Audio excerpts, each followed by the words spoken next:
সংবাদ মেলৰ যোগেদি আমি এটা দুখ প্ৰকাশ কৰিবলৈ আমি আজি হিল পিপল কালচাৰেল ফৰাম ফালৰ পৰা জাতি জনগোষ্ঠীৰ সংগঠনৰ ফালৰ পৰা আমি এটা দুখ লগা কথা বেদনা জনাবলৈ আমি আপোনালোকক মাতিছোঁ ইয়াতে।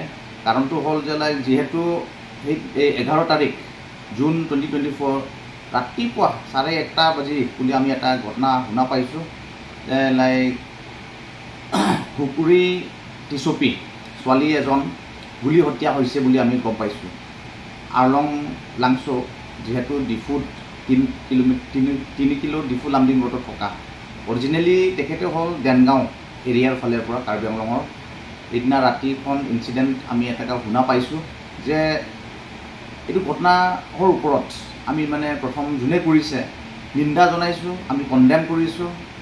ছেকেণ্ডলি এনেকুৱা ঘটনা শান্তি কাৰ্বি আংলঙত অহা পাছত এনেকুৱা ঘটনা কিয় হ'ব লগা হৈছে, সেইকাৰণে আমি আইনৰ ল এণ্ড অৰ্ডাৰক আমি জনাব বিচাৰিছোঁ যে আইন ল এণ্ড অৰ্ডাৰবিলাকে অতি সোনকালে তদন্ত কৰি কালপ্ৰিটক বিচাৰি কঠোৰ শাস্তি আইনৰ ভিত্তিত শাস্তি দিয়াব লাগে বুলি আমি দাবী জনাইছোঁ।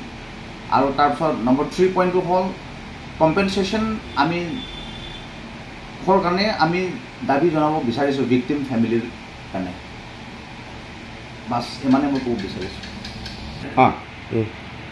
আজি আমি সংবাদমেল আয়োজন কৰাৰ ঘটনাটো হৈছে যোৱা 11 তাৰিখ ৰাতি, যিটো ৰাতি কাৰ্বি ছোৱালী হুকুৰি টিচপি নামৰ ছোৱালীজনক যিটো গুলীৰে হত্যা কৰিলে, সেই গুলী হত্যা কৰাটো আমি হিল পিপল কালচাৰেল ফৰামৰ জৰিয়তে আমি কণ্ডেম কৰিছোঁ আৰু নিন্দা কৰিছোঁ। আৰু যাতে এনেকৈ যাতে ভৱিষ্যতে আৰু ঘটনা নঘটে তাৰ কাৰণে আমি ল এণ্ড অৰ্ডাৰক আমি দাবী জনাব বিচাৰিছোঁ যে অতি সোনকালে দোষীক কায়ত্ব কৰি আইনৰ ভিত্তিত আনি তেওঁলোকক আইনৰ ভিত্তিতে শীঘ্ৰে বিচাৰ কৰিব লাগে, দোষীক শাস্তি দিব লাগে বুলি আপোনালোকৰ জৰিয়তে আমি ক'ব বিচাৰিছোঁ। আৰু এইখন কাৰ্বি আংলঙত আমি ভাবিছিলোঁ যে কাৰ্বি আংলং শান্তি ঘূৰি আহিছে। এই শান্তি ঘূৰি অহা যিটো বিনষ্ট কৰাৰ যি ষড়যন্ত্ৰ আৰু এইটোতো মানৱতাৰ যিটো হত্যা লেভেলকে যিটো গৈছে, এইটো বহুত ভাবিবলগীয়া কথা বুলি আমি অনুভৱ কৰোঁ।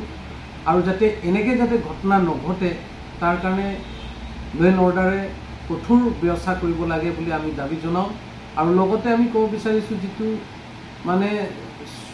যি ছোৱালীয়ে হত্যা হ'ল তেওঁলোকক ফেমিলি যাতে চৰকাৰে কম্পেনচেশ্যন হিচাপে তেওঁলোকক সহায় কৰে তাৰ কাৰণেও আমি দাবী জনাব বিচাৰিছোঁ।